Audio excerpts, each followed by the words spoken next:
பூமியில மனிதன் விலங்குகள்னு எந்த உயிரினமும் வாழ முடியாத நிலைமை பூமி மொத்தமா அழிய போறதா ஆராய்ச்சியாளர்கள் அதிர்ச்சி அளிக்கிற தகவலை தெரிவிச்சிருக்காங்க. பிரிஸ்டல் பல்கலைக்கழக ஆராய்ச்சியாளர்கள் கணினி உருவகப்படுத்துதல் தொழில்நுட்பம் மூலமா இந்த ஆராய்ச்சியை மேற்கொண்டிருக்காங்க. முதல்ல உலகம் அழியும்னு வெடிகுண்டு திரிய கொளுத்தி போட்டது கலிலியன் இனத்தை சேர்ந்த ராபிஜோஸ். அவரு அழிய போகுதுன்னு சொன்ன வருஷம் கிபி 130. அதுக்கப்புறம் கிபி 381, 500, 1000, 1306, 1881, 1914, 1967, 2000, 2012 இதெல்லாம் உலகம் அழிஞ்சிடும்னு நம்பப்பட்ட வருஷங்கள்.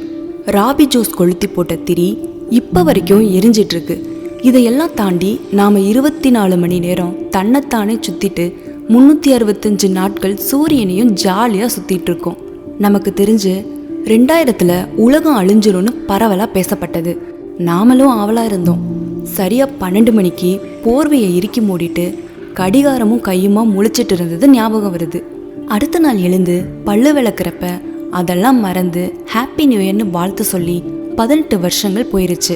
அதுக்கப்புறம் 2012 பூமாதேவி வாயை பழக்க போறா, நாமெல்லாம் உள்ளே போக போறோன்னு மறுபடியும் ஒரு புரளி கிளம்புச்சு.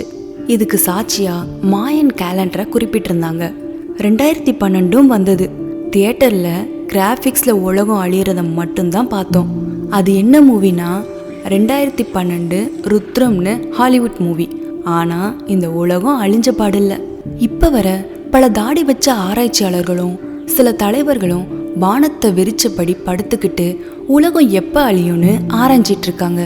சரி, உலகம் எப்படி அழியும்னா சுனாமி, வெள்ளம், பூகம்பம் இந்த மாதிரி மாபெரும் பிரளயங்களால இந்த உலகம் அழியும்னு பொதுவாக நம்பப்படுது. வடதுருவம் சுருங்குறதாலையும் கடல் மட்டம் உயர்வதாலையும் காற்றில் கார்பன் டை ஆக்சைடோட அளவு அதிகரிக்கிறதாலையும் உலகம் அழியும்னு சுற்றுச்சூழல் ஆய்வாளர்கள் பலர் கருதுறாங்க.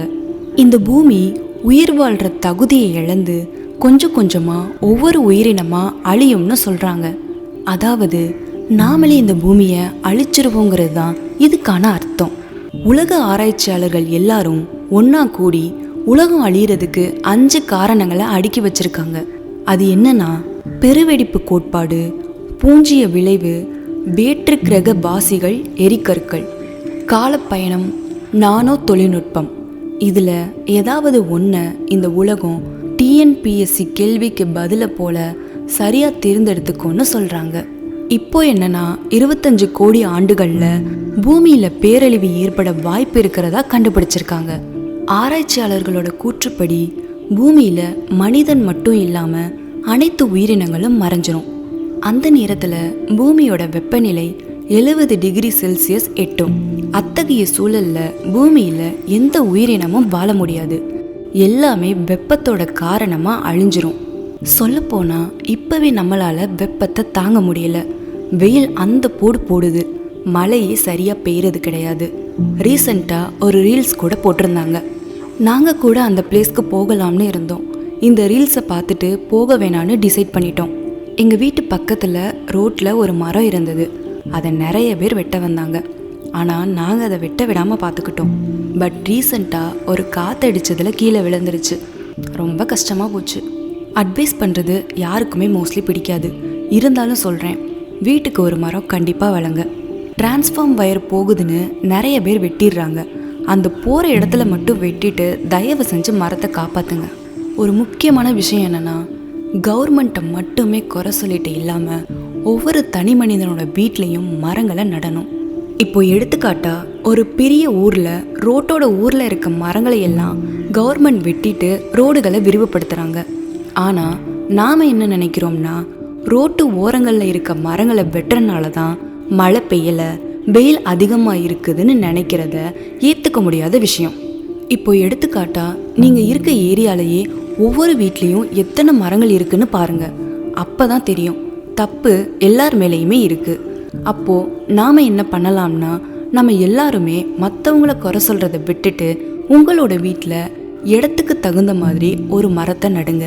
அப்போ தான் நம்மளோட சந்ததிகள் அட்லீஸ்ட் கொஞ்சமாவது ஆக்சிஜன் குறைபாடு இல்லாமல், வெயிலோட தாக்கமும் இல்லாமல் கொஞ்சமாவது சேஃபாக இருப்பாங்க. அதே மாதிரி கேரளாவை எடுத்துக்கிட்டிங்கன்னா சீமக்கருவேல மரங்களை வளர விட மாட்டாங்க. அப்படியே சின்ன கண்ணி ஏதாவது முளைச்சிருந்தாலும் அதை வேரோடு எடுத்துட்டு போய் அங்கே இருக்க கடைகளில் கொடுத்தோம்னா அவங்க கவர்மெண்ட் அதுக்கு பணம் தருவாங்களாம். ஏன்னா அந்த செடி அதிகமான கார்பன் டை ஆக்சைடு வெளிவிடுமா. ஆக்சிஜனை இழுத்துட்டு அந்த செடி இருக்க இடத்துல நீரை மொத்தமாக உறிஞ்சிடும். இதனால் நிலத்தடி நீர் பற்றாக்குறை உண்டாகும். இந்த மாதிரி அவங்க ஊரை அவங்க சேஃபாக பார்த்துக்கிறாங்க. இவ்வளோ பிரச்சனை பண்ணுற அந்த செடியை நம்ம விட்டு வைக்கலாமா? ஸோ இனிமே உங்கள் வீட்டுக்கிட்ட இருக்க இந்த சீமக்கருவேல செடியை பார்த்தீங்கன்னா வேரோட பிச்சு போட்டுருங்க. இதை நீங்கள் பண்ணிவிட்டு எனக்கு ஒரு கமெண்ட் பண்ணுங்கள். இந்த இன்ஃபர்மேஷனை ஒரு யூடியூப் வீடியோவாக நினைக்காம உங்கள் நண்பர்கள்ட்டையும் சொல்லி மரங்களை நடுங்க, சீமக்கருவேலையை வேரோட எடுங்க. பூமியில் நம்ம கார்பனை வெளியேற்றும் வேகத்தோட காரணமாக இந்த அழிவு விரைவில் நடக்க வாய்ப்பு இருக்கிறதா ஆராய்ச்சியாளர்கள் சொல்கிறாங்க. 66 மில்லியன் ஆண்டுக்கு முன்னாடி இதே மாதிரி நடந்திருக்கலாம். அதனால் டைனோசர்கள் அழிஞ்சிருக்கலாம்னு சொல்கிறாங்க. அந்த நேரத்தில் உலகத்தோட கார்பன் டை ஆக்சைடோட அளவு இப்போ இருக்கிறத விட 2 மடங்கு அதிகமாக இருக்கலாம். இதோட காரணமாக உடல் வெப்பம் அடைஞ்சு மனிதர்கள் இறந்து போகும் சூழல் உருவாகும். அதுக்கப்புறம் பூமியோட அனைத்து கண்டங்களும் ஒன்றிணைஞ்சு ஒரு சூப்பர் கண்டத்தை உருவாக்கும். அதை பங்கேயா அல்டிமான்னு அழைப்பாங்க. பூமி முதல்ல சூடாகவும் அதுக்கப்புறம் வறண்டதாகவும் கடைசியாக வாழ தகுதியற்றதாகவும் மாறும்னு சொல்கிறாங்க. அது மட்டும் இல்லாமல் வெப்பம் தாங்காமல் எரிமலைகள் வெடித்து சிதறி பூமியோட பெரும்பகுதி எரிமலையால் மூடப்பட்டிருக்கும். அப்படி நடக்கிறப்ப அது அதிக அளவு கார்பன் டை ஆக்சைடை வெளியிடும்.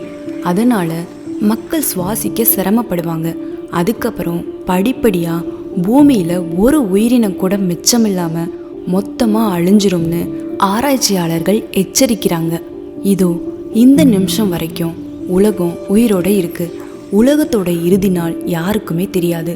அது வரைக்கும் அந்த நடிகரோட அடுத்த படம் என்ன, அந்த நடிகை இப்போ யாரை காதலிக்கிறாங்க, யாரை வச்சு மீம்ஸ் பண்ணலாம், புதுசாக என்ன சமூக பிரச்சனை இருக்குது, நாளைக்கு என்ன ஸ்டேட்டஸ் போடலான்னு நாம் ஹாப்பியாக வாழ்வோம்.